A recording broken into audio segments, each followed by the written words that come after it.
Hello hi नमस्कार friends मो channel सुजु lifestyle को आपण समस्त को स्वागत। तो आज मु आपण सहित शेयर करी चिल्ली कोबी रेसिपी। चिल्ली कोबी तो समस्त को बहुत ही पसंद, मत भी चिल्ली कोबी बहुत पसंद। आम चिल्ली कोबी रुटी परोटा भात सब सहित खाई पार। तो चलते आम स्टार्ट करवा आज रेसिपी। तो फास्ट से कंचा लंका रसुण और अदा को काटी नहीं। देन चिल्ली कोबी पियाज आगुरी काटी देती। पियाज काटी देती देन कैप्सिकम भी काटिदेवा आम चिल्ली कोबी। चिल्ली कोबी कैप्सिकम काटिदेली। कैप्सिकम आमर कटा सरीगला। देन आम कोबी की जाक सब काटी नवा।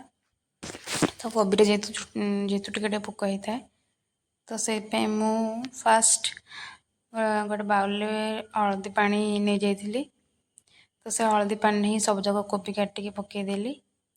देन कोबी गुड़ाक क्लीन कर भलसे धोई नवा। देन आम छाणापी कोबीटा सब मसला दे मैरिनेट करनवा। तो ये मुझे मसला हलदी देती, लुण देती, जीरा, गरम मसला, चिकेन मसला, काश्मीर चिली, देन कॉर्नफ्लोर देकी भल भाव मुझे गोले नहीं कोबीटा को। जदि कोबीटा टी सुखिला लगे तो हल्का हल्का पानी दे आप भलसे गोल ने जमीक मसला गुड़ाक भलसे कोबी लगी रो। तो देन मैरिनेट कलापर मु तेलटा गरम कर देती। से सब जाक कोबी देदेबा आम छाणा को। तो तेल जी धर कोबी से देवे, बेसी कोबी देवेनि जोटा कि भांगी। तो सब जाक जी पार से कोबी जाक मुझे आड करदेली। देन आम से गोटे साइड टिके ହେଲା ପରେ ଯାଇକି ଆମେ ତାକୁ ଓଲଟେଇବା, ନହେଲେ କୋବିର ମସଲା ଗୁଡ଼ାକ ଛାଡ଼ିଯିବ ଯେଉଁଗୁଡ଼ାକ ତେଲରେ ପୋଡ଼ିଯାଏ। ତ କୋବିଟା गोटे साइड टिके ହେଲା ପରେ देन ଆମେ ତାକୁ ଓଲଟେଇ ଦେବା ନେକ୍ସଟ आर साइडटा। तो एमती करके कोबिटाको भलसे फ्राए करनवा। देन कोबिटा भलसे फ्राए हो गला पर आम ताको छाणी नवा।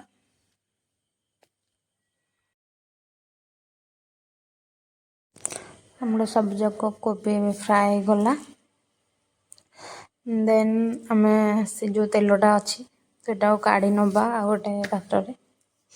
तो जी आमर चिल्ली कोबी जी तेल दरकार से रखिकी आ बाकी तेल गुड़ाक बाहर करदेली। तो से तेल रे आम काटिक रखि कंचा लंका रसुण और अदा को आड करदवा। देन सेटा टिके भाजी होला परे से आम पियाज आड करदवा। तो पियाजटा टिके हाई फ्लेम रे भाजवा। गोटे 2 मिनट भाजिला परे पियाज रे मु आड करदेवी कैप्सिकम। तो कैप्सिकम टिके भाजी हो बेसी बेसी भाजबेनि कि ये टाइम लुण पकेबेनि। जो ये टाइम लुण पकेबे तो कैप्सिकम और पियाज रू पानी बाहर स्टार्ट हम। तो लुणटा पछरे आड करी ये भलसे आग दुईटा को भाजी नेली। देन से मु सॉस देवी। तो सॉस पे मु गोटे गिनार नहीं चिल्ली सॉस नहीं, सोया सॉस नहीं, टमाटो सॉस नहीं। तो सब जाक मुझे गोटे थी रखिकी से पानी देकी भलसे गोले नहीं। देन आम से गोटे टेबल स्पून लेंबू रस आड करदे। जदि आप विनेगार आवेलेबल अच्छे तो आप आड करेंगे। मो पाखे जेहेतु आवेलेबल नाला तो से मुझे लेंबू रस आड कर देती से। तो लेंबू रस आड कलापर टे गोलेदेवे टे फुटवा स्टार्ट कले। देन आम से कोबीटा जो फ्राए कर रखी से आड करदे। कोबीटा आड कर भलसे गोले नवा जमीक सॉस गुड़ाक सहित कोबी ठीक से मिसीज। तो सब जाक गोले सारापर से मु गोलमरीच को गुंड कर रखी। देन आम से गोलमरीच गुंड आड करदे एंड टे गरम मसला भी आड करदे। तो ये दुटा आड कर सारापर आउ थे भलसे गोले नवा।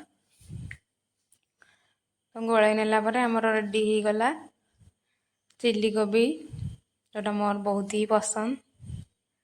तो चलतु आम सर्व करवा चिल्ली कोबी आउ खाइबा केमती लगुच।